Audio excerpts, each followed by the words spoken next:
दोस्तों आज चित्तौड़गढ़ किले की इतिहास के बारे में जानेंगे। कहा जाता है कि गढ़ तो गढ़ चित्तौड़गढ़, बाकी सब गढ़ैया। वीडियो में एंड तक बने रहना।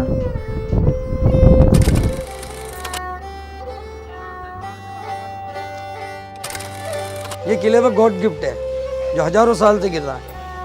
कहते हैं इसी झरने में उस समय में रानी पद्मिनी सुरंग के रास्ते यहाँ पे पर्दे में नहाने के लिए आती थी। यहाँ पे नहाकर अपना शिव पूजा करके वापस पर्दे में सुरंग के रास्ते अपने रॉयल पैलेस तक जाते थे। पता थे उस जमाने में राजपूत लेडीज़ कोई ओपन में नहीं घूमता था, जैसे अपना लेडीज़ घूमना है नहीं, पालकियों में जाते थे, पर्दा होता था। सुरंग के रास्ते पर्दे में आना, पर्दे में जाना। किसी से बात करते थे 3 पर्दों की आड़ होती थी, पर्दा सिस्टम था।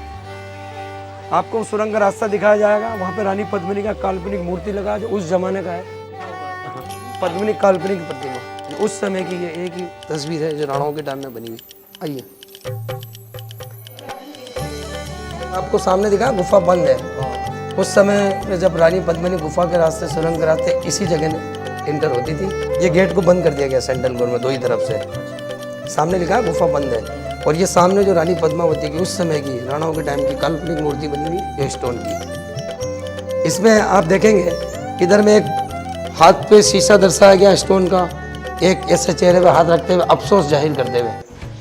इसकी व्याख्याता बताते हैं, इसका जो सोच जो बताई गई है कि हे भगवान, मेरे को इतना खूबसूरत क्यों बनाया कि मेरी वजह से इतना प्रलय हुआ और मेरे साथ इतनी वीरांगनाओं को बलिदान करना है। ये जौहर स्थल के नाम से जानी जाती है। कहते हैं उस जमाने में ये कुंड की तरह 60 फीट गहरे कुंड की तरह कुंड हुआ करता था। बाद में गवर्नमेंट ने इसको बंद कर दिया गया। इसी जगह में 3 बार जो रानियों ने 16,000, 13,000, 7,000 लेडीज साथ में जिंदा आग में जलकर बलिदान किया था, ये वही जगह कहलाती है जौहर स्थल। पूर्व दरवाजा मेन जौहर गेट कहलाता है। उसी गेट से इनके आने की एंट्री होती थी जौहर के लिए। और ये पूरा जौहर कुंड हुआ करता था। जब हमने आपको बताया ना, बाद में गवर्नमेंट ने भर दिया गया। कि इधर में सामने देखते आप स्पॉट देख रहे हैं, हिस्ट्री बुक के अंदर इसको सती स्थल बताया गया। बताते उस जमाने में राजपूत में एक सती प्रथा चलती थी। हस्बैंड की किसी कारण युद्ध में या किसी कारण मृत्यु होती थी, उसकी विधवा राजपूत लेडीज अपने हस्बैंड की यहाँ पे चिता पे डेड बॉडी गोद में लेकर उसको जीवित जलती थी, उसको सती ना बोलते थे। वो सामने उधर में सती गेट कहलाता है। उसको सेकंड जौहर द्वार भी बोला जाता है। सेकंड जौहर द्वार इसीलिए बोला जाता है 1568 में जब अकबर का इधर में आक्रमण हुआ था, तो बिफोर युद्ध से पहले 7,000 राजपूत लेडीज़ों ने इधर से एंट्री करके और इधर में जौहर जलाया था, बलिदान किया था। आप टेम्पल देखेंगे, सवितेश्वर महादेव का मंदिर कहलाता है, जिसको राजा भोज ने उस मंदिर का निर्माण कराया था। उसमें शिव की 9 फीट की मूर्ति साक्षात, जिसके शिव के रूप मिलेंगे आपको, ब्रह्मा विष्णु महेश, 3 फेस मूर्ति 9 फीट की। बाद में इसका सेकंड टाइम जीर्णोद्धार किया था। बताते हैं राणा कुंभा के जो पिताश्री थे राजा मोकल, उन्होंने इसका सेकंड बार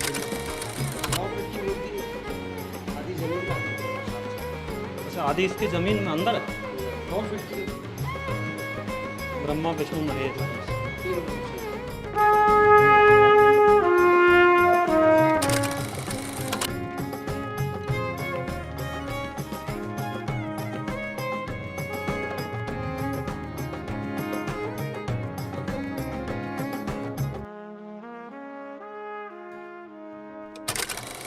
देखिए आप जो टावर देख रहे हैं, इसको टावर ऑफ विक्ट्री विजय स्तंभ के नाम से जाना जाता है। ये विजय का प्रतीक चिन्ह प्लस शांति का दूत भी कहलाता है। शांति का दूत इसलिए कहलाता है, इसको राणा कुंभा ने जब बनाया था तो हिंदू धर्म में 9 ग्रह माना गया शांति के दूत, उस हिसाब से इसका 9 स्टोरी रखा। बताते हैं कि विजय के उपलक्ष्य में बनाया गया था। राणा कुंभा ने अपने समय में 2 राज्यों पे आक्रमण किया था बारी बारी से, Gujarat plus Madhya Pradesh, Malwa old name Madhya Pradesh, दोनों बारी बारी से राज्य जीते थे।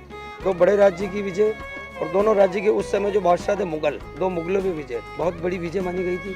उस विजय को वहाँ से आने के बाद यादगार रखने के लिए इस विजय स्तंभ का निर्माण कराया गया था। इसका जो हिस्ट्री टाइमिंग है 1448 से 1458 तक, यानी उस जमाने में बताते हैं इसको बनने में 10 साल लगे थे। और उस समय में जो राणा कुंभा के टाइम में सिल्वर चांदी के सिक्के और सोने के जो सिक्के चलते थे, उस समय इसमें 10 साल में जो बनने में लागत बताई गई हिस्ट्री बुक के अंदर 19 लाख 90 लाख रुपए इसमें लागत आई गई उस समय में। इसकी एग्जैक्ट जो हाइट है डाउन से 122 फीट की हाइट है और 9 स्टोरी 9 गिरेदार 9 खंड स्टोरी इसकी। और नीचे से ऊपर तक इसे घुमावदार स्टेप है 157 बताया जाता है। खिलजी को जब दिखाया गया था रानी पद्मिनी का फेस टू फेस ना दिखाकर उसको जल महल पे बिठाया गया था। जल महल पे बैठने के बाद रानी पद्मिनी का प्रतिबिंब ठहरे हुए पानी में गिरा था। और सामने जो आप रूम देख रहे हैं ना, वहाँ पे 4 शीशे लगाए गए थे। मेन एंट्रेंस गेट के सामने वाले शीशे में उसे झलक देखी थी, डायरेक्ट ना देखकर पानी में गिरा हुआ प्रतिबिंब की झलक। वो मोमेंट ऐसा है, घूम के देखेंगे सामने खिड़की से डाउन में नजर नहीं आएगा बैठने वाला। आगे बढ़ के सामने वाली खिड़की से देखने की कोशिश करते हैं, चारों तरफ राजपूत सैनिक नंगी तलवार लेके खड़े थे। कहते हैं प्रॉमिस हुआ था ओनली मिरर में, शीशे में देखना।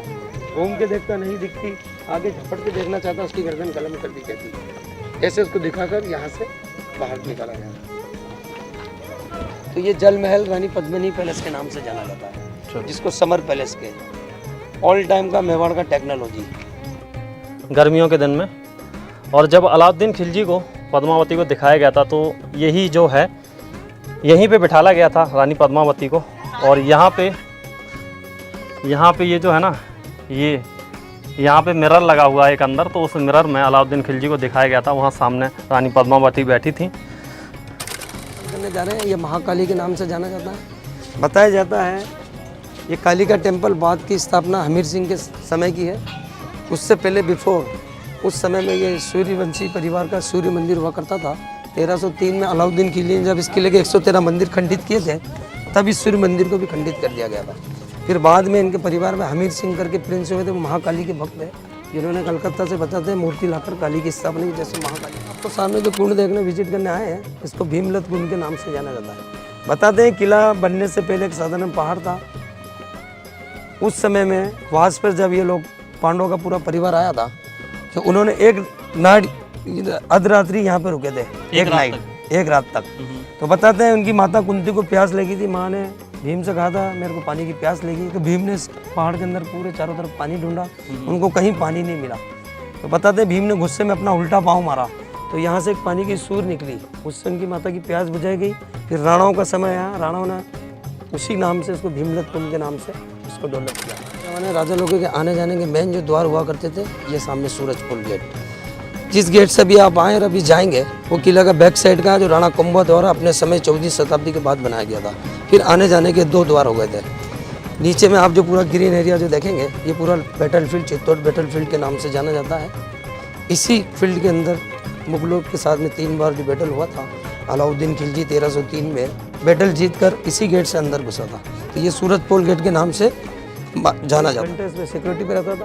ये जो स्लोप दे रहे हैं नाली जैसा, इस पे दुश्मन जैसे छुप कर आता था ना, तो आहट से उस पर गर्म पानी करके डाल दिया जाता था। ये टावर ऑफ फेम के लड़के, इस फोर्ट के अंदर 2 टावर है। एक टावर ऑफ विक्ट्री जो राणा कुंभा ने 14वीं शताब्दी विजय के उपलक्ष्य में बनाया था, और ये जैन टावर जो जैन लोगों ने अपने धर्म की कीर्ति में बनाया था। उस जमाने में राजाओं के जो अकाउंटेंट बही खाते जो करते थे, ये सब जैन। जिस टेम्पल को देखने जा रहे हैं, छोटा मंदिर, ये मीराबाई के मंदिर के नाम से प्रख्यात लाता है। कहते हैं कि मीरा का यहाँ पे ससुराल है। इसी राजघराने में, सूर्यवंशी राजघराने में मीराबाई का विवाह हुआ था। राणा सांगा के जो पुत्र थे 2nd नंबर के, जिनका नाम था भोजराज, जो मीरा के हस्बैंड कहलाते हैं। मीरा बचपन से कृष्ण की भक्त थी, और ये सब सूर्यवंशी थे। जब तक उसके ससुर संग्राम सिंह जीवित रहे, तो उनके हस्बैंड, तब तक वो भक्ति उसने कृष्ण की इस जगह में करी। उनकी भक्ति से प्रसन्न होकर उनके ससुर संग्राम सिंह ने ये मंदिर बनवा के दिया था। उनकी दोनों की मृत्यु के बाद में, हस्बैंड और ससुर की मृत्यु के बाद में, जो उनके बड़े पुत्र थे यानी मीरा के जेठ, उन्होंने मीरा को टॉर्चर किया, परेशान किया। वो कहते थे कि भाभी आप हमारी माँ समान है, आप सूर्यवंशी परिवार से, आप ये मूर्ति पूजा करती है, इसको छोड़ दीजिए, आप राजघराने में रहिए।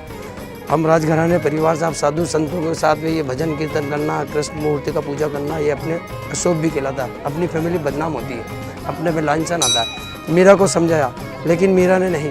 तो मीरा को मारने के लिए उसके जेठ ने यहाँ पे जहर का प्याला दिया, जो जहर अमृत हुआ। उसका मीरा का कहीं समाधि स्थल नहीं है पूरे हिंदुस्तान में, पूरी दुनिया में। मीरा अमर हुई थी। जो चित्तौड़ किले के मंदिर से मूर्ति ले गई थी, उसी मूर्ति में मीरा विलीन हो गई थी, समा गई थी। मीरा के द्वारिका धाम में मूर्ति में समाने के बाद ओरिजिनल सोने के द्वारिका समुद्र में विलीन हो गई। विजिट करने जा रहे हैं, ये हमारे रतन सिंह सेकंड, एक फर्स्ट हुए थे रानी पद्मिनी के हस्बैंड, एक सेकंड रतन सिंह हुए थे इनके परिवार में। उन्होंने इस महल का निर्माण कराया था।